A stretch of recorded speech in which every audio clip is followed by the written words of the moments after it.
നമസ്കാരം, ഞാൻ സോണിയ അഭിലാഷ്. ഭക്ഷണശാലയിലേക്ക് എല്ലാവർക്കും സ്വാഗതം. ഇന്ന് നമുക്ക് മുരിങ്ങയില കൊണ്ട് നല്ല സ്വാദിഷ്ടമായിട്ടുള്ള ഒരു വിഭവം തയ്യാറാക്കാം. അതായത് മുരിങ്ങയില തന്നെ വേണമെന്നില്ല, നിങ്ങൾക്കിപ്പോൾ ചീരയോ ഉലുവച്ചീരയില്ലേ, മേത്തി, അതോ അല്ലെങ്കിൽ പാലക്കോ, ഇങ്ങനെയുള്ള ഏത് ലീവ്സ് വേണമെങ്കിലും ചൂസ് ചെയ്യാം. ഞാനിപ്പോൾ മുരിങ്ങയിലയാണ് എടുത്തിട്ടുള്ളത് കേട്ടോ. അത് മുരിങ്ങയില കൊണ്ടൊരു ചില്ലിയുടെ റെസിപ്പിയാണ്. അതായത് നോൺ വെജ് കഴിക്കാത്തവർക്ക് ഒരു അടിപൊളി വെജിറ്റേറിയൻ ചില്ലി റെസിപ്പി. മുരിങ്ങയില ചില്ലി എങ്ങനെ നമുക്ക് പെട്ടെന്ന് നല്ല ടേസ്റ്റി ആയിട്ട് തയ്യാറാക്കി എടുക്കാമെന്ന് നോക്കാം. അപ്പോൾ വീഡിയോ കണ്ട് ഇഷ്ടപ്പെട്ടാൽ ഇതുവരെ ചാനൽ സബ്സ്ക്രൈബ് ചെയ്തിട്ടില്ലാത്തവർ ഒന്ന് സബ്സ്ക്രൈബ് ചെയ്തേക്കണേ.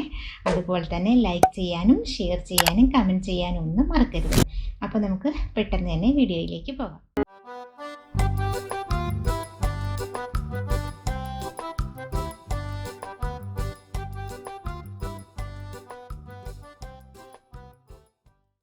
ഒരു ബൗൾ മുരിങ്ങയില നന്നായി കഴുകി ക്ലീൻ ആക്കി ഇതുപോലെ ഞാൻ എടുത്തിട്ടുണ്ട്.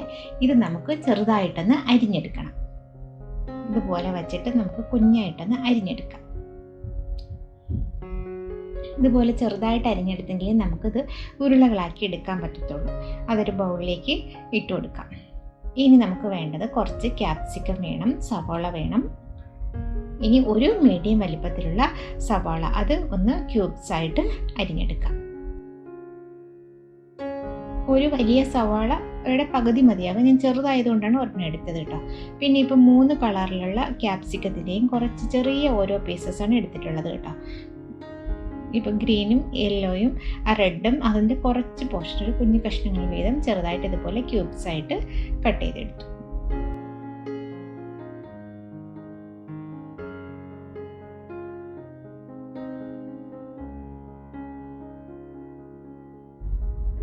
ഇനി ഈ അരിഞ്ഞെടുത്ത മുരിങ്ങയിലയിലേക്ക് 1 ടീസ്പൂൺ ഇഞ്ചി വെളുത്തുള്ളി പേസ്റ്റ്, ഒരു 3 പച്ചമുളക് ചെറുതായിട്ട് അരിഞ്ഞെടുത്തത്, 1/2 ടീസ്പൂൺ കുരുമുളക് പൊടി, 1/4 ടീസ്പൂൺ ഉപ്പ്, പിന്നെ ഒരു 3 ടേബിൾ സ്പൂൺ അല്ലെങ്കിൽ ഒരു 4 ടേബിൾ സ്പൂൺ ആട്ടപ്പൊടി ഞാൻ എടുത്തു കേട്ടോ. മൈദ വേണേലും എടുക്കാം, ഞാനിപ്പോൾ ഗോതമ്പ് പൊടിയാണ് എടുത്തത്. 1 ടേബിൾ സ്പൂൺ കോൺഫ്ലോർ. ഇത് നമുക്ക് പൊടികൾ കുറേശ്ശെ ഇട്ടിട്ട് വേണം ഇത് കുഴച്ചെടുക്കാൻ. ഒരുപാട് പൊടിയൊന്നും കൂടി പോകണ്ട, കുറച്ച് പൊടി കുറേശ്ശെ പൊടി ഇട്ടിട്ട് നമുക്ക് നല്ലപോലെ ഒന്ന് കുഴച്ചെടുക്കാൻ പാകത്തിന് ഒരു ഉരുളയാക്കി എടുക്കാൻ പറ്റുന്ന ആ ഒരു കൺസിസ്റ്റൻസിയിൽ വേണം ആക്കിയെടുക്കുക. അപ്പോൾ കുറേശ്ശെ പൊടി ഇട്ടിട്ട് ടോട്ടൽ ഞാൻ 3 ടേബിൾ സ്പൂൺ ആട്ടപ്പൊടിയും 1 ടേബിൾ സ്പൂൺ കോൺഫ്ലോറും എടുത്തിട്ടുണ്ട് കേട്ടോ. ഇതുപോലെ നന്നായിട്ടങ്ങ് കുഴച്ചെടുത്ത്, വെള്ളമൊന്നും ചേർക്കണ്ട. ഈ മുരിങ്ങയിലുള്ള വെള്ളത്തിൽ തന്നെ നമുക്ക് ഇത് കുഴച്ചെടുക്കാൻ പറ്റും. ഇത് കുഴച്ചെടുക്കാൻ പറ്റുന്നില്ല എന്നുണ്ടെങ്കിൽ ഇച്ചിരി വെള്ളം ഒന്ന് നനച്ചിട്ട് കുഴച്ചെടുത്തോളൂ. ഇത് നമുക്ക് ഇച്ചിരി ഓയിൽ ഒഴിച്ചിട്ട് ചെറിയ ചെറിയ ബോൾസാക്കി, ചെറിയ ചെറിയ ഉരുളകളാക്കി ഇത് ഉരുട്ടിയെടുക്കണം. ഇതുപോലെ കയ്യിൽ വെച്ചിട്ട് നമുക്ക് കുഞ്ഞായിട്ടൊന്ന് ഉരുട്ടിയെടുക്കാം. ഉരുട്ടിയിട്ട് കുറച്ച് കോൺഫ്ലോറിൽ ജസ്റ്റ് ഇട്ട് ഒന്നും കൂടെ ഒന്ന് ഡിപ്പ് ചെയ്തതിന് ശേഷം, ഒന്ന് ഉരുട്ടിയതിന് ശേഷം എടുത്ത് ഒന്നും കൂടെ ഒന്ന് ഉരുളകളാക്കി എടുക്കുക. ഇല്ലെങ്കിൽ നമ്മളിത് ഓയിലിലേക്ക് ഇടുമ്പോൾ ഇങ്ങനെ വിട്ടുപോകും. അങ്ങനെ വിട്ടുപോകാതിരിക്കാൻ വേണ്ടിയിട്ടാണ് ഈ പൊടിയിൽ ഒന്നും കൂടെ ഇട്ടിട്ട് ഒന്ന് ഉരുട്ടിയെടുക്കുന്നത് കേട്ടോ. ഇതുപോലെ ഒന്നും കൂടെ ഒന്ന് ഉരുട്ടിയെടുക്കുക. കൈ വെച്ച് നല്ലൊരു ഷേപ്പാക്കി എടുക്കുക. ഇതുപോലുള്ള കുഞ്ഞു കുഞ്ഞു ഉരുളകളാക്കി എടുത്തിട്ടുണ്ട് ഞാനെല്ലാം. ഇനി ഒരു പാൻ ഒഴിച്ചിട്ട് ഒരു കടായി അടുപ്പിലേക്ക് വെച്ച് ചൂടായി വന്നപ്പോൾ അതിൽ കുറച്ച് ഓയിൽ ഒഴിച്ചിട്ട് നമുക്ക് ഈ ഉരുളകളെല്ലാം തന്നെ, ഈ മുരിങ്ങയിലയുടെ ഈ ബോൾസ് എല്ലാം തന്നെ ഒന്ന് ഫ്രൈ ചെയ്തെടുക്കണം.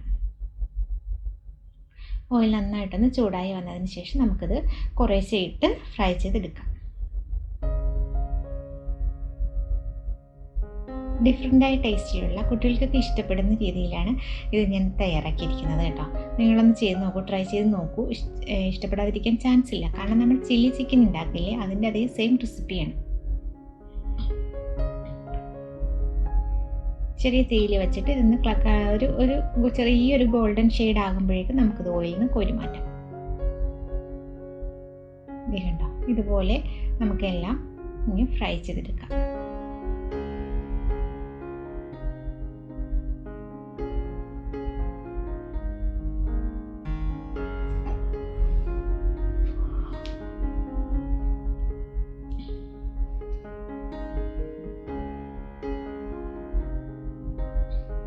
ഇതുപോലെ എല്ലാ ഉരുളകളും ഞാൻ ഫ്രൈ ചെയ്തെടുത്തിട്ടുണ്ട് കേട്ടോ. ഇനി ഒരു പാൻ അടുപ്പിലേക്ക് വെച്ചിട്ട് അതിൽ 1 ടീസ്പൂൺ ഒലീവ് ഓയിലാണ് ഞാൻ ഒഴിച്ചത്. ഈ ഒലീവ് ഓയിൽ ഇല്ലെങ്കിൽ ഏതെങ്കിലും സൺഫ്ലവർ ഓയിലോ ഏതെങ്കിലും വെജിറ്റബിൾ ഓയിൽ എടുത്താൽ മതി. ആ ഓയിലിലേക്ക് 1 ടീസ്പൂൺ വെളുത്തുള്ളി,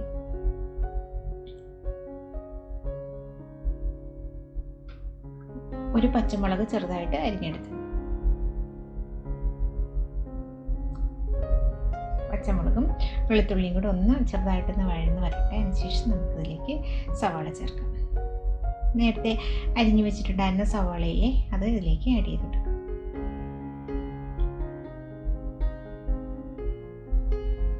ക്യാപ്സിക്കം കൂടെ ഇട്ട് കൊടുക്കാം.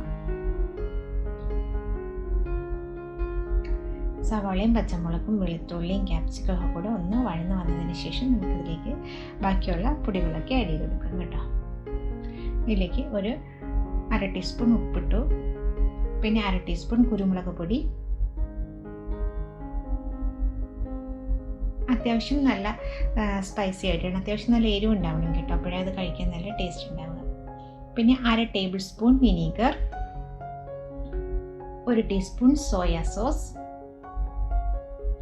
2 tablespoon tomato sauce. Tomato sauce homemade tomato സോസാണ് കേട്ടോ. ടൊമാറ്റോ സോസിൻ്റെ റെസിപ്പി വേണമെന്നുണ്ടെങ്കിൽ അതിൻ്റെ ലിങ്ക് ഡിസ്ക്രിപ്ഷനിൽ കൊടുത്തേക്കാം കേട്ടോ, കാണാത്തവരൊന്ന് കണ്ടു നോക്കും. പിന്നെ 1 table spoon chilli sauce, 1/2 tablespoon vinegar, 1 teaspoon soya sauce, 2 tablespoon tomato sauce, 1 table spoon chilli sauce. ഇതെല്ലാം കൂടി ചേർത്തിട്ട് നല്ലപോലെ ഒന്ന് മിക്സ് ചെയ്തെടുക്കാം. ഇനി ഇതിലേക്ക് അത്യാവശ്യം നല്ലൊരു ഗ്രേവിക്ക് വേണ്ടിയിട്ട് ഞാൻ 1 ടീസ്പൂൺ കോൺഫ്ലോർ എടുത്തിട്ട് അതിലേക്ക് 1/2 കപ്പ് വെള്ളം ചേർത്ത് ഒന്ന് ലൂസാക്കിയതിന് ശേഷം ഇതിലേക്ക് ആഡ് ചെയ്ത് കൊടുത്തു കേട്ടോ. ഇങ്ങനെ ഒരു ഗ്രേവി വേണമെന്നുള്ളവർക്ക് ആ ഒരു കോൺഫ്ലോർ ചേർത്താൽ ഗ്രേവി ചെയ്യാം. ഇതിലേക്ക് ഒരു 1/2 ടീസ്പൂൺ ചില്ലി പൗഡർ, മുളക് പൊടിയും കൂടി ചേർത്തിട്ടുണ്ട് കേട്ടോ. മുളക് പൊടി അത്യാവശ്യം നല്ല എരിവിന് വേണ്ടിയിട്ടാണ്, ഞാൻ എരിവ് നോക്കിയിട്ട്, അതായത് ചില്ലി സോസ് ചേർത്തതിന് ശേഷം മുളക് പൊടി ചേർക്കാവൂ കേട്ടോ, എരിവില്ലെങ്കിൽ കൂടിപ്പോകും. ഉപ്പും കുറച്ചും കൂടി വേണം, ഞാൻ ഇച്ചിരി ഉപ്പ് കൂടി ഇട്ട് കൊടുത്തു. അത്യാവശ്യം നല്ല എരിവും പുളിയും ഉപ്പും മധുരവും ചെറിയൊരു മധുരമൊക്കെ കൂടിയ ഒരു നല്ലൊരു ഗ്രേവി നമുക്ക് റെഡി ആയിട്ടുണ്ട്. ഇതിനകത്തേക്ക് നമ്മുടെ ഫ്രൈ ചെയ്ത് വെച്ചിട്ടുള്ള മുരിങ്ങയിലയുടെ ആ ഒരു ബോൾസിലെ അതും കൂടി ആഡ് ചെയ്യാം. അതും കൂടി ഇട്ടിട്ട് ഒരു 2 മിനിറ്റ് നന്നായിട്ടൊന്ന് മിക്സ് ചെയ്തതിന് ശേഷം ഒന്ന് അടച്ച് വയ്ക്കാം. നല്ല പോലെ ഒന്ന് മിക്സ് ചെയ്തതിന് ശേഷം ഒന്ന് അടച്ച് വയ്ക്കാം. അടച്ച് വെച്ചിട്ട് ചെറിയ തീയിൽ വെച്ചിട്ട് വേണം അടച്ച് വയ്ക്കാൻ കേട്ടോ. ഒത്തിരി അങ്ങ് കുറുകി പോകാതെ ഈ ഒരു പാകത്തിനായി വരണം. അപ്പോൾ നമ്മുടെ മുരിങ്ങയില ചില്ലി റെഡി ആയിട്ടുണ്ട്. നല്ല അടിപൊളി മണമൊക്കെ വരുന്നുണ്ട്. നിങ്ങൾക്ക് റെസിപ്പി ഇഷ്ടപ്പെട്ടുവെങ്കിൽ ഒന്ന് ട്രൈ ചെയ്ത് നോക്കുക. അതുപോലെ തന്നെ നിങ്ങളുടെ ഫ്രണ്ട്സിനൊക്കെ റെസിപ്പി ഇഷ്ടപ്പെട്ടുവെങ്കിൽ ഷെയർ ചെയ്യുക. ഇതുവരെ ചാനൽ സബ്സ്ക്രൈബ് ചെയ്തിട്ടില്ലാത്തവർ ഒന്ന് സബ്സ്ക്രൈബ് ചെയ്യാൻ മറക്കരുത് കേട്ടോ. അതുപോലെ നമുക്ക് അടുത്തൊരു റെസിപ്പിയുമായി വീണ്ടും കാണാം. Thank you.